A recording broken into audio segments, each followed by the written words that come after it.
Good afternoon, ladies and gentlemen, and welcome to a fireside chat with Ritesh Agarwal of OYO Rooms. It's a power-packed house, Ritesh. Okay.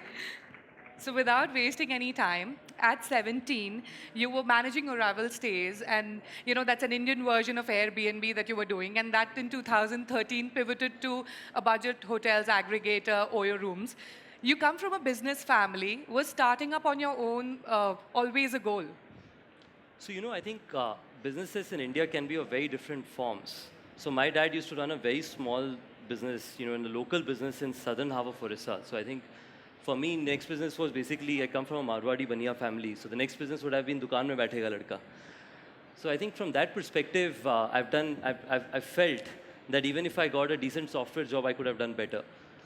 which meant that the downside of the risk was, nothing, right? Like nothing could have gone worse. You could only do better. Yeah. So I think I always wanted to do something that was very exciting. I got the opportunity to do what I am doing. This was between the 12th grade and the college period, right? So you have those 5 to 6 months. Yeah, yeah.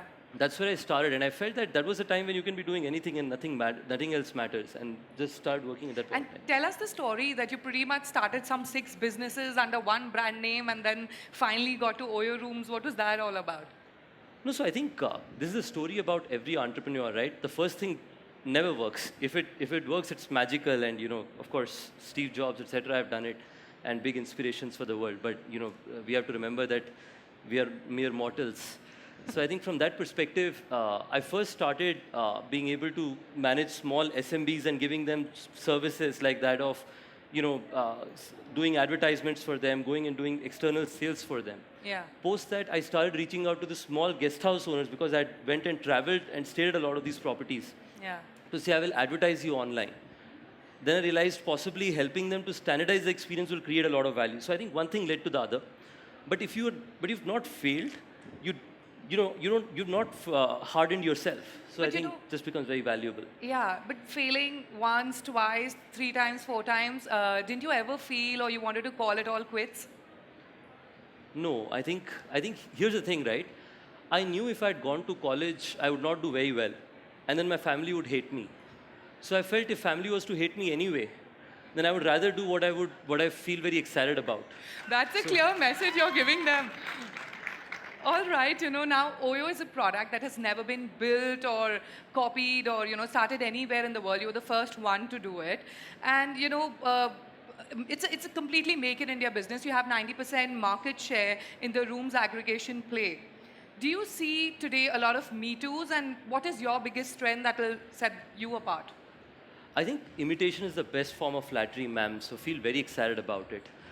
I think right after the Thiel fellowship, there was one thing that I learned very profusely, right? And I think I grew up in the Indian environment, especially in the conservative environment, where I was always said, I would always hear people saying this word called settle down. Yeah. Right?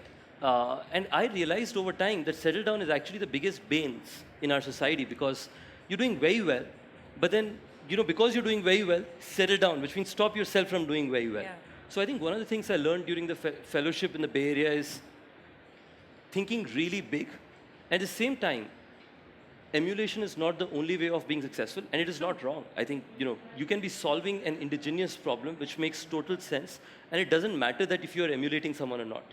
First few months, it was a massive problem, where every VC would say, what is your similar business in China or US? And I would say, koi nahi hai.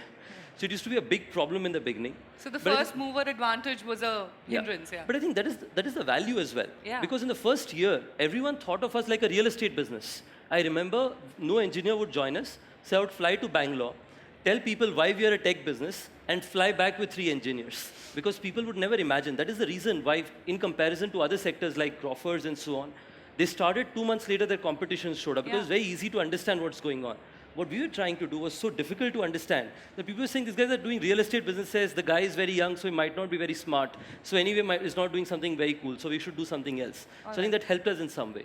All right, with OYO Rooms, you've pretty much reinvented the rules of the hospitality sector. You've brought in efficiency, predictability, which works to your advantage. So take us through some of the features, technology features that you've done at OYO Rooms.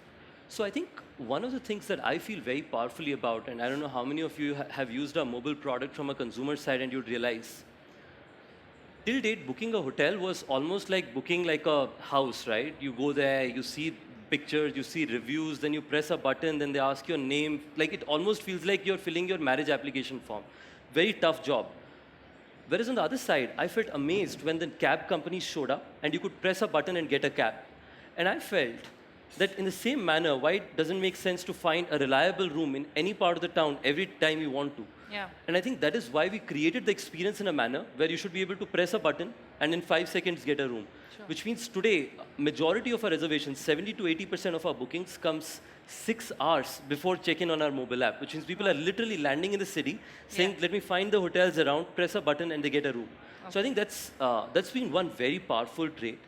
At the same time, the predictability component has been an extremely tough job. Imagine, being able to standardize 45,000 rooms across 160 cities and being able to manage that over and over again. And there are issues. It's not an easy job even today. But I think while solving for those, at the same time being able to consistently maintain 4-star plus reviews on TripAdvisor and so on, we've done decently well. But I think what is important to remember is this year, in comparison to the last year, is a year where we will get a lot of bandwidth to just focus on customer service. Okay. There's not irrational stuff happening. You're just focusing on an environment which is to create the right fundamentals. All right, there's one huge criticism, and you just said that you hold too much inventory and you're expanding too soon. So what do you have to say on that? I mean, holding too much inventory, is there a pressure to get those rooms filled or something like that? So we started with 3 key promises. That's a promise now that will remain forever. Availability, predictability, and affordability. That means we will be available in every part of town. Will be predictable, which means the quality of experiences can be expected. And it will be affordable, which means in the same area, that hotel will be 30% cheaper than any other hotel you can find with a similar experience. Yeah. Hence, adding as much supply was a promise of availability. Over time, the good news is, very similar to taxi models, we've been internally figuring out what is that quality of star rating, where you basically say that these hotels should not exist on the OYO network. Which means if there are hotels which get less than 3-star rating of X number of reviews, you can actually say that these hotels don't deserve to be on our network. So, and we've been doing a lot of those and we'll announce a lot more. The good news is, in the last few months, we've been seeing significant impact of being able to, it's always an 80-20 rule. There's 10 to 15% hotels that are always creating 80 to 90% ruckus, and we could not go out and take very tough action 6 to 8 months back because there was a massive amount of competition, on-ground stuff that you were focused on and so on. I think at this point of time, we have the ability to take a step back and say next 3 months or this year is going to be the year of customer service and execution. Doesn't matter if we grow a little slowly for a few months.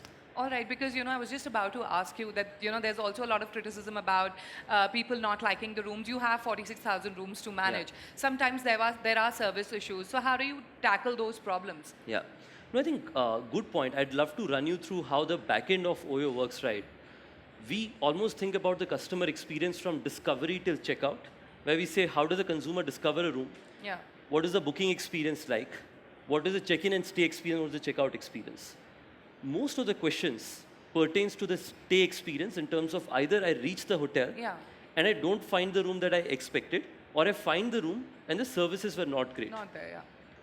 On one side, to be able to ensure that these rooms are of right quality, imagine having a network of 5,000 hotels where we never expected, when we were a 100 hotel thing a year back, that hotel owners might see that the OYO standardized rooms are so good then my walk-in guys, I'll sell them for a higher price, the OYO standardized room, and I'll get the OYO guys the other rooms, right? Because it doesn't matter. But now we've been able to, in the last few months, literally map room-wise quality by means of which customer is checking in what room, by means of color, which means physically I know which room in the country is standardized to what level. You check in into a room, you get an SMS which says that, are you staying in this room number? If not, give us a missed call and we'll shut this hotel down. So is this something you've just started doing? Or so I think a lot of these have been experiments in the last few months. Okay. Reality is, this is a big problem. It is not something that is solved for, and we are still a startup. But it's important to remember that at the same time, in Gurgaon, today 55 to 60% of the users staying with us every night are our repeat users. Okay. On TripAdvisor, we still continue to rate more than 4-star on an average with more than 1,000 reviews every month. Okay. So it's important to remember that while there are criticisms, there's also significant amount of users who are saying that, they love what we're trying to do. All right, let me talk to you about the e-commerce sector in general. 2015 was the year, a lot of fundraisers happened. But 2016 investors have taken a step back. They are questioning. How promising does 2016 seem to be for OYO Rooms?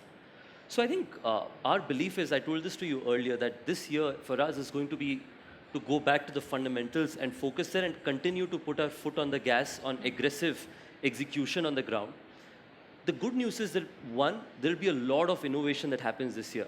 I remember hearing a story about Steve Jobs, and of course, inspiration to me and a lot of entrepreneurs, was when he was trying to build his MacBook Air, all the other laptops used to be very thick. And he went out and asked many people that I want to build a laptop which is as thin as this. Yeah. And almost everyone said not possible. But after a few years, he found it out. And I remember the lesson told was being able to put conditions and being able to put complexities creates innovation. I think this year, because a lot of companies will go into that complexity, there'll be a lot of innovation that will happen. Okay. So that is my perspective of what's going to happen. For OYO specifically, my belief is we will find innovative ways of customer experience and innovative ways about ensuring that people in India fall in love with making OYO the most desirable way of staying. All right. For example, one of the things that I've always said as thing that we always wanted to do is India has 400 million plus railway travelers who travel every year, which is 110 million more than the population of America. That just makes our country one of the most loved hotel destinations, right? So I feel very happy to announce, and this has not been shared anywhere, is we just signed up and it's just gone live, a partnership with IRCTC, which is possibly India's largest distribution, an exclusive partnership by means of which every traveler, every travel agent, and every booking agent on IRCTC will essentially end up booking OYO hotels exclusively because they believe that the predictable experiences that we deliver are pretty decent. And it's already live, right? It's already live. So you go to irctc.co.in, press on the hotels button, takes you to OYO. All right.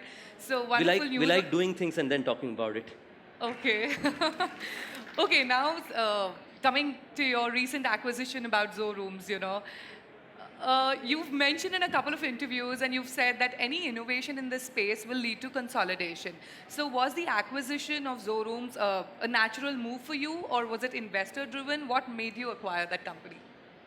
So, as companies grow, there are two teams you have to be very concerned about. You can't play safe here, you know that. There's this PR team and there's a legal team. I just hate them.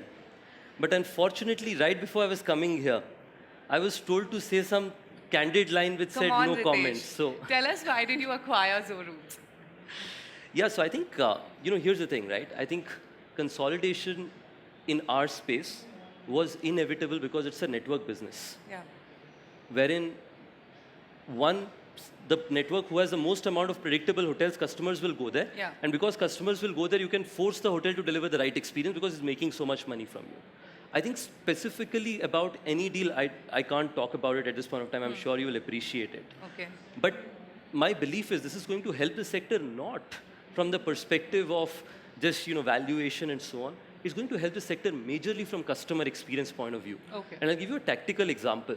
For 6 months, neither we nor any of our competitors was able to force a hotel to deliver the right experience because the hotel owner would say, if not these guys, I'll call someone else. Yeah. But now suddenly hotels know that there are only one network or two networks which can create that size of demand for us, which means I better deliver that kind of experience. So consolidation in a lot of ways can actually help guests in a significant manner. But OYO Rooms is what, 7,000 rooms? So are you saying that it has added a lot of muscle power to OYO Rooms and that will help you in turn compete with the big boys? Look, I think... Make My Trip has got Value Plus today. Go Ibibo, has Go Stays. So is this a way of competing with the big boys? No, so I think, I think, of course, I'm glad that everyone else is, for the last 10 years, believed that Indian consumers would automatically go out and start solving problems for themselves. Yeah. Now they realize that we should do what is right for the customer and they're learning from us. We believe that's a great strategy. At the same time, we believe our power is the learning that we've had in the last 2.5 years, and more importantly, the innovative spirit our team has in itself. Imagine a company, let's say a imitator of Amazon or Uber in India is almost thinking always what will Amazon do next or what will Uber do next. Yeah. Here, almost everyone is saying what will OYO do next. Okay, Which so means you're saying you're not an underdog anymore. No, I think we love being underdogs. We're still learning. We have a long way to go. Those guys are, of course, very successful companies, some in the public markets and so on. But in this specific segment where we solve the problem of finding a customer room 1 hour or 10 minutes in advance, which is a clean, comfortable room to stay, there we believe that we understand this space better than anyone else can. I'm pushing my luck again. The Zoe founding team has quit, and there have been reports that the team, including the investor Tiger Global, has a combined stake of 7% in OYO Rooms, and the deal was an all-asset sale. You're not liable for any of Zoe's dues. Your comments on that? No comments. You have to, Ritesh. I mean, there have been reports and across every newspaper, every TV channel you say, and you've not spoken about it anywhere else. This is a great platform. You've been announcing wonderful news here. No, I think reality is, like, I'll come back to the same point. That is, consolidation at a lot of levels can happen in multiple forms. Yeah. But reality is, does it benefit everyone on the table? I think if it were to happen, I would believe that it will benefit everyone on the table. Okay. You've been, I have to move away now. So you've been offering a lot of discounts on your website, and I just have 20 minutes. That is why. You've been offering a lot of discounts on your website. I know you've got a lot of funds. You've got SoftBank has given you $100 million, over $100 million of funding. But till when do you plan to do this cash burn, or is there an alternate revenue model that you've thought of? No, so I think in comparison to almost every industry in this country, and I know every entrepreneur will say this to you, but I'll give you some justification to it. We possibly have the least amount of burn and comparatively better favorable economics. The first one is we don't have an international competitor breathing down our veins, right? Okay. Like we are those competitors. I think that enables a lot of value. The second thing is the market power with the kind of leadership that we have. The kind of market share that we have in this segment, that possibly other than us, maybe Ola has in their segment. That just enables a pricing power. And because they're entrepreneurs, these guys will understand what I'm talking about. Amazon has this amazing buy box theory, and anyone of you, when you go back, you should Google and learn about it. It was a revelation for me. If you go on any product page of Amazon, they just enable one merchant to be on the top, to whom they give 95% business. But because they give the highest number of business to it, sure, they get the best experience and the best price back. And there is this infinite loop that keeps going on. Yeah. In a network business, if you're able to give that much business to the hotel, you'll make money. Yeah. So at a lot of levels, if you're discounting customers, it is not always discounting from our pockets. We'd also be discounting from the pockets of our hotel owners because they also make a ton of money. All right, talking about the international front, your first foray is in Malaysia. Why Malaysia, and what's the kind of traction? It's been just a month, but what is the kind of traction that you've seen so far? I think for us, something was very simple, right? First thing is, I don't know to feel happy or unhappy about it, but we're possibly the only non-American company that Rocket has ever copied. Yeah. So sometimes I feel very happy, sometimes I don't feel. But I'm pretty sure that our ability to out-execute almost everyone remains very, very strong. At the same time, we believe that this is a problem that existed across the world. This is something that was created in India and hence can be solved for across many other countries. When we thought about Kuala Lumpur, the question was Southeast Asia is a market very similar to India, has a demand that can go from India. And we asked which is the place which has the least legal hassle. So any one of you who's thinking about Southeast Asia, least legal hassle, very easy to get in and start your business, no problems, and so on and so forth, which is why we chose Kuala So it's the Lumpur. same exact model that you are replicating in Malaysia and across wherever you go. So it'll be the same model. I think it is same, but I think it's way more tech oriented because in India you can also call our call center and make a booking. But in Malaysia we are mobile only.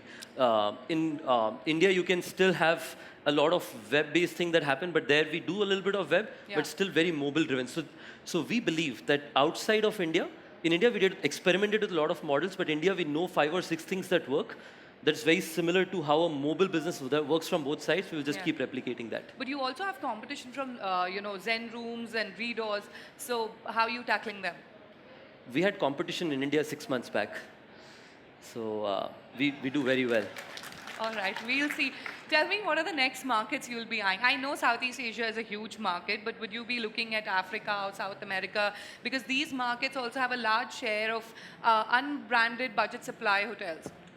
Okay, so let me give you 2 answers to it, and I know that we are out of time, so possibly the last answer. Yeah. So our aspiration, and this we've never talked about because I used to always feel that people will think that I'm saying very random things, but I feel again that because entrepreneurs who are as ambitious, our belief has been that the taxi companies have always said they will build efficiency in anything that goes from point A to another, anything, right? Our belief has always been we will take any piece of land on this earth, standardize it, and bring it online and build efficiency on that. Okay. Because our belief is real estate has globally been very inefficient. But we also believe that instead of doing 20 things, we'll do one thing and do that really, really well, which is why short stay is a segment we are very focused in. So that's the long-term belief. Then coming to short stay segment. In the short stay segment today, hotels and serviced apartments is our big focus area in India itself because we feel we are not even 2% of India market. So our focus this year is going to be India only. Southeast Asia is going to continue to remain an experiment and continue to grow. But our belief is once we know what are the 5 or 6 magic sauce elements that we do in international markets, we know how to expand. For 1 year, we operated just in Gurgaon, and the next 1 year, we were in 170 cities. So we understand the format of scaling up, and we are ruthless down to the last level there. All right, you're the most funded startup in the Indian budget hotel aggregation space. How's your relationship with your investors? And, where have you put the funds and what are you looking at more funds now? I mean, I'm sure you're not getting them in 2016, but yeah. So I think for me, always, there have been 3 things that have been very valuable. Consumers and employees together, and then shareholders in the same order of priority. The first one is similar, the second one is secondary. So I think this is what we've been very transparent with our shareholders. The good news is they back us because of the ambition and vision we have. We've had pretty cordial relationships with them, but we fight to be able to solve a good problem. But we also hug when we are doing the right thing. So we are what it takes to be a real partner. The good news is we set our expectations straight from day one. And I feel very powerful that we have such supportive investors. When our chips were down, they were saying, Ritesh, we will support you further. When our chips were good, they're saying we'll support you anyway. All right, you're valued at $400 million or something like that over under. Tell me that one big thing that we should watch out for. So I think our belief... Quickly, we just... Yeah, absolutely. I think the one big thing that we should watch out for is a strong upmarket experience segment that OYO would be launching in the next couple of months, which would, again, fund... First, people were expecting that linen would be clean, rooms would be clean, TVs would be great, and so on. Our belief is now consumers are saying that rooms should be a little more plush, and we are willing to pay a $10 higher value to it. So our belief is that's going to be the next big thing in India, and hopefully we'll be on the forefront of innovation there. All right, on that note, we'll wrap up our session. Hope you've enjoyed it. Thank you, Ritesh. It was a pleasure talking to you.